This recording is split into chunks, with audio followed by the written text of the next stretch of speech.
All right, today's tutorial is a little different. Today we're on Mac OS and we're using a program called Picta Graphic. These used to be called iDraw years and years ago. Now you don't have to use this program. This is just what I use. I'm used to it. I like it. I'm familiar with it. So I do most of my graphics work in this. But you can do this in Inkscape, basically any vector graphics program that you can get your hands on should work for this as long as it has Bezier curves. So today we're going to be showing you how to make a tessellated pattern. I've seen these for years, but I only found out the other day how they're actually made. And the process is surprisingly simple. So let's get started.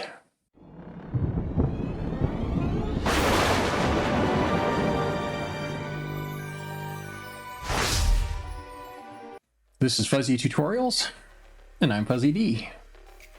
So today we're in Picta Graphic for Mac OS, and I'm just going to take you through what I did voiceover style. Okay, so I'm selecting that, delete it, and then we can select that and move it out of the way. Now you notice it had that white outline on it, so that is going to get changed later, but for now we're just going to stick it in place. Just needs to go somewhere in the middle, although I like to line them up center top to bottom. And when you saw that little orange line flash, that was our smart align, so telling us that we were lined up in the middle with the other piece. With the other piece there. So now I'm selecting these two pieces and I'm going to go and apply a union. So we're basically joining these two together, so we're back to a single piece. Okay, so now we're going to come up with a shape for the top. So we're just going to draw this in, and then we're going to rotate it once we get it kind of moved where we want it. So then we just move up to the corner. You'll see how the little corner thing changes. Now we can rotate it, and I'm holding the shift key down to force it to 15-degree increments. And we'll just get it to the size we want. And initially I was trying just one, but then I decided I like two better. And to duplicate this, I'm just holding down the option D. Once it's selected, dragging it out, and it automatically makes another copy. And you can also just hit Command D on the keyboard and then drag the duplicate over that it creates. So now we're putting these together here, and we're just kind of resizing them.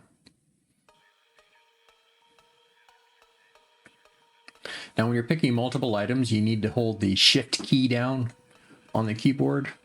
You can select multiple items with the command key in the layers area, but that's just another way to do it. And how to do all that is covered in other tutorials I've done. If you check out my masterclass series on Picta Graphic, most of this kind of stuff is covered pretty well. There is more masterclass videos coming. There's a couple more coming. There were 5 planned originally, and then my MacBook had some issues.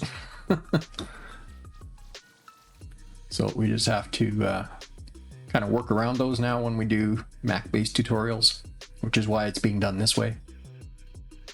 Okay, so you can see I've got that moved down, and now I've created that union, so now it's all just back to being one piece. So this is our masterpiece, so I'm going to kind of zoom out to the whole drawing. So I did that with Command 0, and then we'll place it in our starting point, and then we're going to make a duplicate, and then we're going to change color. But first we'll make the duplicate, get it in position. You'll see how it just fits right in there. Now we're going to change the color. So doesn't matter what color, its color isn't really a factor for tessellated patterns, except as how it makes you able to see them a little better. So, and then we're just going in and filling out this line. Now I'm grabbing a few, duplicating them all just to speed things up a bit.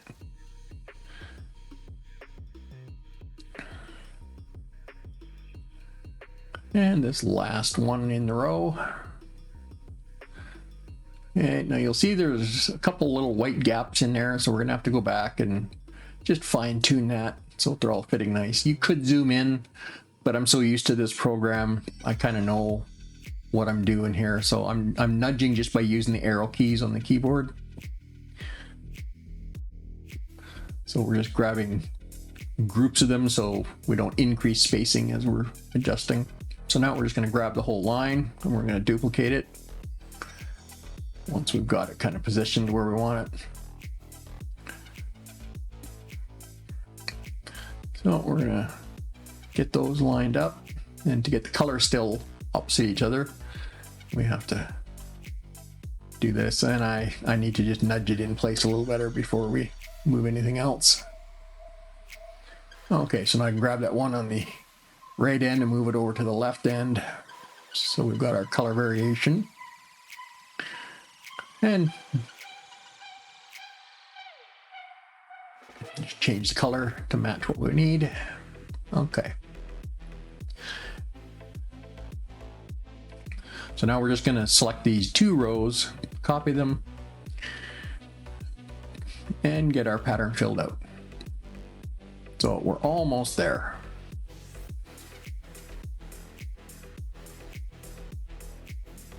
Okay, so now we're just going to group these together. Okay, so I'm just going to draw a rectangle here to clean up the edges. The rectangle color will be matched to the background, so it'll make it look like we cut off the edges to make it nice and clean, but we're just covering it up. That way you can come back and make alterations to your pattern later if you need to. So we're just keeping stuff simple.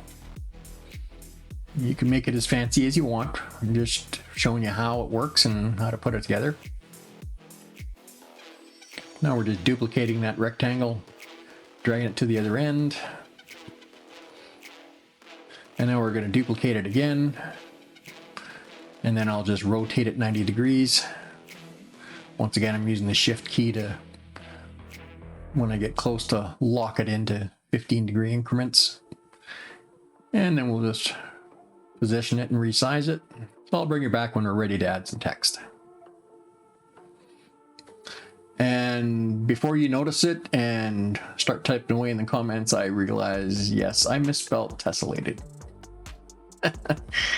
I didn't realize it was misspelled until my spell checker caught it later when I was doing my thumbnail. So, oops. Sorry about that. But at least this way there's something for everybody. For those who like to spot these kinds of errors and comment on it, there's something for you too.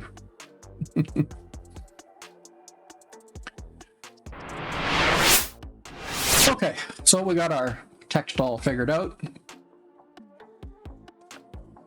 All right, so that's how easy it is to make a tessellated pattern.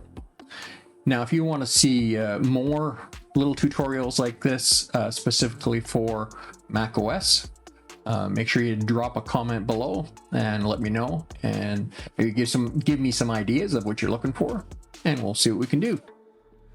So I don't very often get to do Mac OS tutorials. I've been kind of busy with my Windows and video editing tutorials and stuff, but I do like to do them every once in a while when I discover something new. So if you enjoyed what we're doing here, make sure you click that like button. And if you don't want to miss our upcoming videos, make sure to hit that subscribe. And if you click that notification bell, you'll be sure not to miss a thing. So thanks for hanging out with us today, and we'll catch you on the next video. Bye for now.